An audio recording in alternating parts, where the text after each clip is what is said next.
हो रहा है ना, सच और झूठ की बहस हो रही है। तो कहते हैं कि सच और झूठ इंसान की पहचानने का एक तरीका और एक मेयार करार दिया गया है इंसान के पहचानने के लिए। इमाम सादिक अलैहिस्सलाम ने कहा कि अच्छे और बुरे होने की पहचान कभी ये न करो कि कोई अगर लंबे लंबे सुजूद और लंबे लंबे रुकू कर रहा हो तो ये न समझो कि ये इंसान बहुत बेहतरीन होगा। नहीं, मुमकिन है कि ये करना उसकी आदत बन चुकी है, सही, मुमकिन है कि ये करना उसकी मजबूरी हो। अगर इसको छोड़े तो हो सकता है कि उसे वहशत हो, ठीक है, उसे वहशत हो। और कहते हैं कि इंसान अगर सच बोलता है ना तो उसकी शख्सियत बाला होती है, अजीम यानी बरकर होती है, माशरे और समाज में उसको इज्जत की निगाह से देखा जाता है। और कहते हैं कोई शख्स अपने दिल के कभी भी अपने दिल के राज को नहीं छिपा सकता, मगर ये कि उसके चेहरे की रंगत और उसके चेहरे का रंग बताता है कि इसके दिल में छिपा क्या है। कहते हैं एक शख्स बहुत सा माल लेकर चंद साथियों के साथ सफ़र कर रहा था, सफ़र पे गया था। उसके साथियों ने उसे कत्ल कर दिया और उसके माल पर कब्जा कर लिया। जब वो वापस आया तो कहने लगा कि जब वो वापस आया तो उसके घर वालों ने पूछा कि क्या हुआ, तो कह दिया कि वो असनाए सफ़र में फौत हो गया, यानी उसका सफ़र के हालत में इनका इंतकाल हो गया। उन्होंने अब जो साथी थे उनके साथ गए थे, आपस में ये तय कर लिया कि अगर कोई मौत के सबब पूछे कि क्यों मौत हो गई, कैसे इंतकाल हो गया, तो सब यही कहेंगे कि वो बीमार हो गया इसलिए वो फौत हो गया। उसके वारिस को, उसके घर वाले को यही बता देंगे।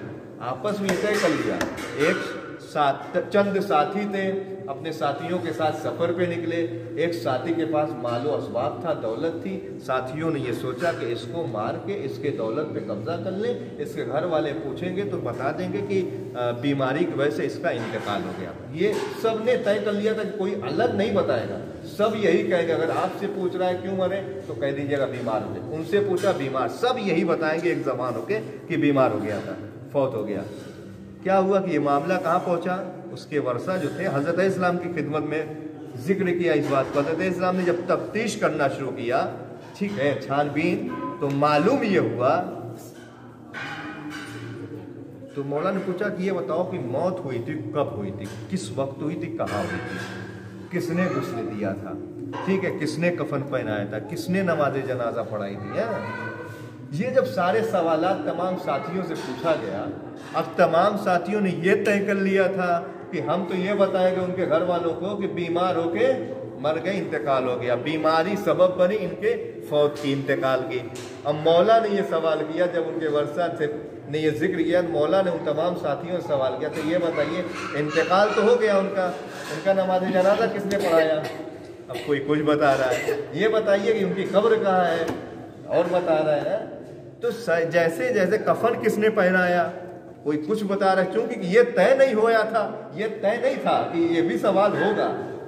होता है ना कि जब एग्ज़ाम होता है और अगर टीचर एग्ज़ाम में बच्चों को कुछ सवालात बता देते हैं कि ये इशारे में ये आएगा, है, अगर बता भी दिया कि ये सवाल आएगा और एग्ज़ाम में ना आया, कुछ अलग से आ गया, तो वो सोचने लगे यार ये तो हम लोग की बात ही नहीं हुई थी, ये कहाँ से आ गया।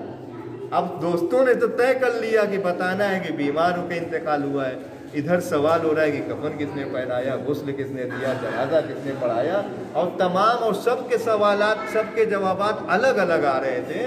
तो इमाम ने कह दिया क्या कि इनको जो है क्या हुआ, तफ्तीश के बाद झूठ का जब पर्दा फाश हो गया तो साथियों ने उसके कत्ल करके माल पर कब्जा कर लिया था। ये खुद कबूल किया कि हम लोगों ने कत्ल किया, उसके माल पर कब्जा कर लिया। सल्लल्लाहु अलैहि वसल्लम और मोहम्मद पर।